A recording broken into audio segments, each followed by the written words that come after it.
Muitas pessoas hoje em dia falam sobre meritocracia, muitas empresas também adotam sistemas meritocráticos, mas a gente tem que questionar um pouquinho e principalmente saber o que é meritocracia. Vale a pena a gente colocar lá no nosso ambiente de trabalho? O que a gente pode fazer como sociedade para diminuir as diferenças aí de renda?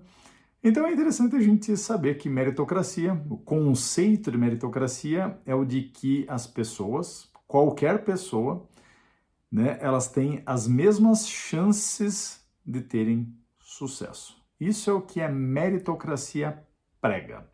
Agora, será que todas as pessoas realmente têm as mesmas chances de ter sucesso? Será que aquelas pessoas que têm extremo sucesso, recursos financeiros, elas querem mais do que aquelas que têm menos? Aquelas que têm menos são preguiçosas, não querem trabalhar, merecem o que têm? Será que é assim que funciona a sociedade? Olha só, os cientistas têm algumas dicas interessantes aí, alguns estudos que a gente pode explorar, que de repente vão mudar um pouquinho a nossa opinião sobre se meritocracia é algo real, natural, que vale a pena mesmo, ou será que a gente está nos enganando? Então, a Martha Farah, uma cientista da Universidade da Pensilvânia, e o Tom Boyce, da Universidade da Califórnia, descobriram que com 5 anos de idade, quanto menor for o nível socioeconômico de uma criança, maior é a quantidade de cortisol na corrente sanguínea, que é o hormônio do estresse dessa criança, maior é a reação do organismo dela ao estresse, a momentos negativos, menor é o volume do córtex pré-frontal da criança, parte do cérebro responsável pela tomada de decisões, resolução de problemas complexos, criatividade, atenção, linguagem.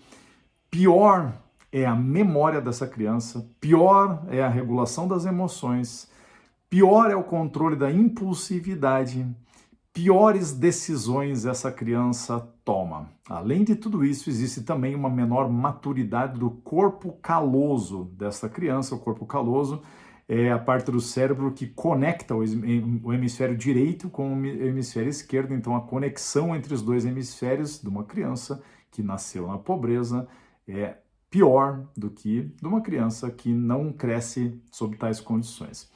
Vejam só que na adolescência também, a maturidade do córtex pré-frontal ajuda a inibir a reação da amígdala.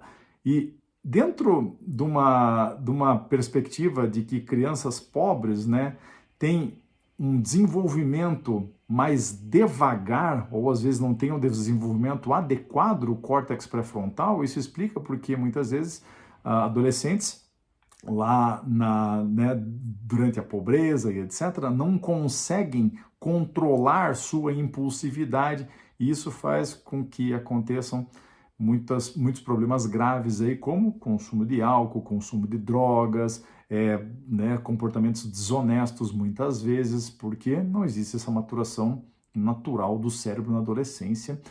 E obviamente, né, pessoal, a gente quer acreditar, e você certamente agora está lembrando, né? Mas eu conheço uma pessoa que era muito pobre e hoje é milionária, então realmente as pessoas têm as mesmas chances de ter sucesso na vida.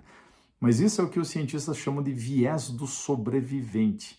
O sobrevivente chama muito a nossa atenção. Aquela pessoa que era pobre, batalhou, trabalhou e conseguiu ser milionária, ela é o sobrevivente sai no jornal, o sobrevivente sai nas revistas, os falecidos não saem no jornal, os falecidos não chamam a nossa atenção.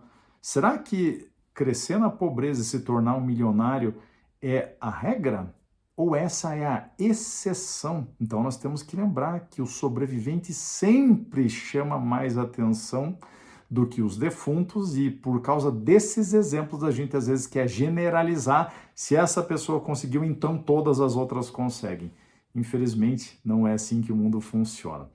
A gente gosta de acreditar, né, na meritocracia porque grande parte de nós acreditamos em algo que os cientistas chamam de teoria do mundo justo, né? A gente gosta de acreditar que o mundo é um lugar justo, onde as pessoas têm aquilo que elas merecem. Se eu trabalhar, se eu me dedicar, né, eu consigo ser quem eu quiser. Mas as pessoas que são pobres, elas merecem, porque elas não trabalham, porque elas não se esforçam. mas a gente não viu, a gente já começa a perceber aqui que o mundo não é um lugar justo, que dependendo do ambiente onde a pessoa se desenvolveu, existe uma facilidade maior ou menor dessa pessoa se desenvolver e conseguir ter sucesso.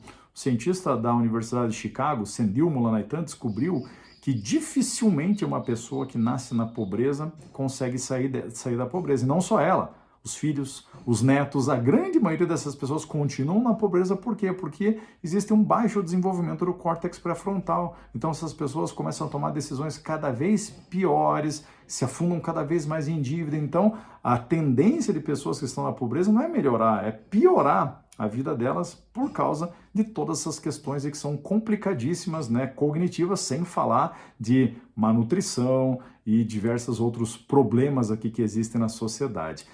Olha só, será que lá dentro de uma empresa, então, todas as pessoas conseguem ter o resultado? Ah, porque uma pessoa consegue atingir a meta, então todo mundo deveria atingir a meta?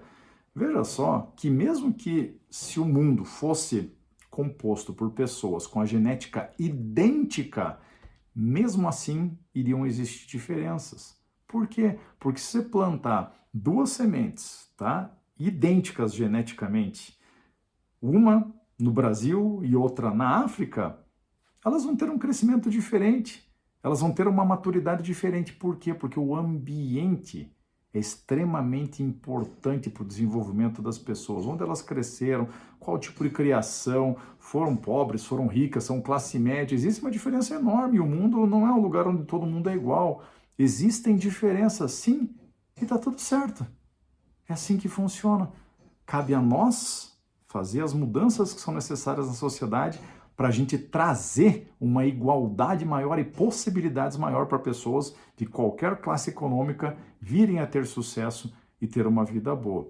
Basta nós lá nas empresas começarmos a contratar pessoas, né, de minorias, contratar mais mulheres, contratar pessoas que vêm, né, de uma classe mais humilde para a gente fazer essa transformação que a sociedade precisa. Essas pessoas vão ter o resultado igual, né, da outra pessoa lá? Talvez sim, mas provavelmente não. E tá tudo bem. Não é porque um consegue que todos os outros têm que conseguir o mesmo resultado. Dentro de uma empresa, a gente precisa cobrar as pessoas por aquilo que elas conseguem entregar de melhor, não por aquilo que o melhor consegue entregar, né? Porque se fosse assim, pessoal, a gente vê lá no jogo de basquete, por exemplo, né, que se todo mundo tivesse as mesmas condições, todo mundo tem as mesmas chances de ter sucesso, o Michael Jordan, por exemplo, pula lá da linha do lance livre e dá uma enterrada. Ah, porque ele consegue, você também consegue? Né? É claro que não. Por quê? Porque o Michael Jordan tem mais de 2 metros de altura. Né? Você tem? Não. Ah, né? Então veja só como a gente estabelece certas regras e começa a acreditar em certas crenças aí que não são reais, que fogem de como que verdadeiramente o ser humano é e como que ele se desenvolve. Agora, qual que é a solução para a gente ter um ambiente de trabalho melhor? Então, já que a gente já sabe que as pessoas não têm as mesmas condições e que meritocracia é algo ilusório, né? As pessoas mais ricas vão continuar sendo mais ricas, por quê? Porque quando eu sou criado dentro de uma família onde eu tenho uma boa nutrição, um bom cuidado dos meus pais leem para mim, eu posso estudar numa escola boa, eu vou ter amplas vantagens para o resto da minha vida em comparação com pessoas que tiveram uma vida diferente da minha, pior do que a minha, né? Então, como que a gente faz? A grande questão, pessoal, é que se a gente for analisar como que o ser humano se desenvolveu como espécie, a gente sempre trabalhou em grupo. Você acha que num grupo primitivo, quando alguém caça lá um javali, ele fala, não, é o seguinte, galera, meritocracia, tá? Eu vou comer sozinho porque fui eu que cacei. Qualquer grupo primitivo, né, e grupos aí de caçadores, coletores existem até hoje, inclusive aqui no Brasil existem, e os cientistas analisam como que é o comportamento desses grupos. O grupo sempre divide. E o grupo divide com outros grupos, inclusive, porque se hoje eu tive sucesso numa caça, né, amanhã pode ser que eu tenha um fracasso e o meu vizinho aqui conseguiu caçar. Então, se eu dividir com ele primeiro, ele vai dividir comigo naturalmente. E assim a gente se desenvolve melhor como espécie. Todo mundo tem mais chance de sobreviver. Todo mundo tem uma relação melhor. Então, dentro da empresa, A gente não pode fugir da nossa natureza, porque a gente sempre trabalhou em grupo. Então, quando a gente desenvolve metas em grupo, né, metas onde as pessoas trabalham juntas para atingir um objetivo em comum, ao invés de metas individuais, que é a coisa mais comum dentro de uma empresa. Por quê? Porque a gente acredita na falácia da meritocracia, né, e que colocar as pessoas para competir, ao invés de colaborar, o que vai trazer melhores resultados. Talvez um estudo aqui que eu vou te apresentar mude a sua opinião sobre a eficiência de meritocracia dentro de uma empresa. Tem um estudo do Larry Michelson, que é da Universidade de Oklahoma, e ele analisou em mais de 222 oportunidades, quem que tem melhor performance, o indivíduo ou o grupo? Em 222 oportunidades, em apenas 3 vezes, o indivíduo teve uma performance melhor do que o grupo. 222 oportunidades em apenas 3 vezes. Então, sempre, pessoal, nós vamos ter um aumento gigantesco de performance se a gente tiver metas em grupo, se a gente criar ambientes de trabalho onde as pessoas colaboram. Um é parceiro do outro, um ajuda o outro. Na meritocracia, você pode esquecer que uma pessoa vai querer ajudar o outro, é um querendo ser melhor do que o outro, um tentando passar perna no outro para mostrar para o chefe que é melhor. A gente se degladia com os nossos colegas ao invés da gente colaborar, mas no final das contas, quem que perde? A empresa é que tem piores resultados. Vejam só que tem um estudo do Lee Ross, que é um cientista da Stanford, onde ele pediu para as pessoas jogarem um joguinho, né? E de vez em quando o jogo se chamava The Wall Street Game. Em outras oportunidades o jogo se chamava The Community Game, o jogo da comunidade. Quando as pessoas jogavam um joguinho onde o nome era Wall Street Game, elas eram mais individualistas, elas não cooperavam, elas sacaneavam até de vez em quando os seus colegas. Agora, quando o jogo era o mesmo, se chamava o jogo da comunidade, as pessoas colaboravam bastante. Então veja só que quando você fala na tua empresa que o discurso, que tudo que vale aqui é meritocracia, olha o que você está causando. E qualquer executivo fala que o grande segredo, né, para ter sucesso dentro de uma empresa é colaboração. Mas daí eu vou lá, coloco comissão, bônus, PLR, meta individual. Como que eu vou conseguir colaboração num ambiente desse? Então pense certinho, qual é o nome do jogo que você está colocando lá para a tua equipe? Espero que você tenha gostado do vídeo.